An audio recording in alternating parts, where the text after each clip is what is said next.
ताओबेदी साहब, आपसे सब जानना चाहेंगे, ये एक पहले तो कत्ल का मुकदमा सामने आया, अब ये जो है वो एक मुनज़्ज़म मंशियात ग्रोह की तरफ चला गया है, जो बहुत सारे किरदार बेनकाब भी हो चुके हैं। हम आपसे तफसीली जानना चाहेंगे, असल ये कराची के अंदर ये जो नेटवर्क है, ये जो मंशियात फरोशी कर रहा है, ये किस तरह से ऑपरेट हो रहा है?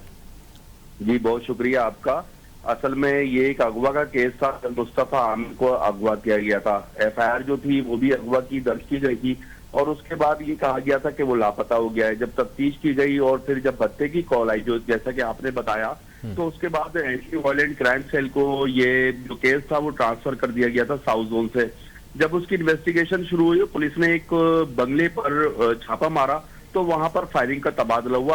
अरमगान ने पुलिस पर फायरिंग की, जिसके नतीजे में एक डीएसपी और एक पुलिस एहलकार जख्मी हो गया।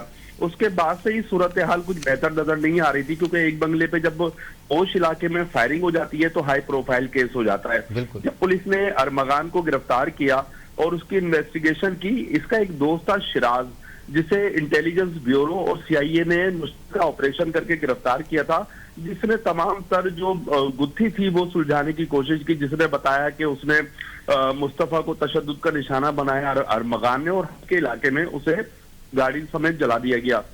जब पॉइंटेशन हुई और वहां से लाश को या गाड़ी को रिकवर किया गया, तो फिर जो इन्वेस्टिगेशन थी वो तो शुरू हो गई। अरमगान का बयान भी लिया गया, शिराज का बयान भी लिया गया, लेकिन जब इनके बयान लिए गए ना तो ये बड़े होलनाक बयानात थे। ये कोई मामूली सा बयान नहीं था, ये कोई मामूली सा केस नहीं था, ये हो गया हाई प्रोफाइल केस।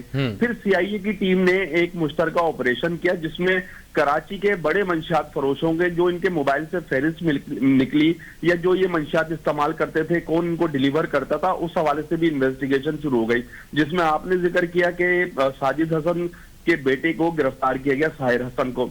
मेरी अरमगान से भी मुलाकात हुई है, मेरी शिराज से भी मुलाकात हुई है, और जो साहिर मुलजिम है जो कि मंशियात फरोशी में गिरफ्तार किया गया है, उससे भी मेरी मुलाकात हुई है। तो जो कहानियां ये सुनाते हैं और जो कहानियां टीवी चैनल या सोशल मीडिया पर चल रही हैं, वो इसके बिल्कुल बरअक्स हैं। अच्छा। ये लड़के कराची में, मतलब मैं ये समझता हूँ, तबाही के जिम्मेदार हैं। जिसमें आप मकतूल मुस्तफा को ले लें, अरमगान को ले लें, आप इसको साहिर हसन को ले लें। जब ऑफ द रिकॉर्ड पुलिस अफसर हमसे बात करते हैं, वो हमें बताते हैं कि ये कराची के हाई प्रोफाइल मंशियात फरोश हैं। अभी वो गिरफ्तारी के बाद ये बताते हैं कि कराची के पोश इलाकों में मंशियात फरोशी 50% कम हो गई है। तो इससे आप अंदाजा लगा सकते हैं ये कितने बड़े मंशियात फरोश थे जो कि कराची के पोश इलाकों में। अच्छा, इससे आपने कराची में देखा हुआ डांस पार्टियां होती है, यूनिवर्सिटीज और कॉलेजेस में मंशियात का इस्तेमाल होता है, तो यही पढ़े लिखे लड़के थे, यही तालिबे इल्म थे जो कि उन बच्चों को मंशियात की तरफ रागिब करते हैं। कराची में आपने डांस पार्टियों का जिक्र सुना होगा, वहां पिल्स का इस्तेमाल होता है, वहां पर नशे का इस्तेमाल होता है, तो यही लड़के वहां पर सप्लाई करते थे। तो ये कोई छोटा मोटा ग्रुप नहीं, और मैं इनकी इन्वेस्टिगेशन देख भी चुका हूँ, सुन भी चुका हूँ, पढ़ भी चुका हूँ। जिन लोगों का ये नाम लेते हैं या जिन लोगों का ये जिक्र करते हैं, तो वो बड़े हाई प्रोफाइल लोग हैं। उसमें आप शोबिज इंडस्ट्री ले लें, उसमें आप सनतकार ले लें, बिजनेसमैन ले लें, ब्यूरोक्रेट्स ले लें, तो इनके जो बच्चे हैं, जो बच्चियां हैं, वो भी इस लत से मुतासिर हैं।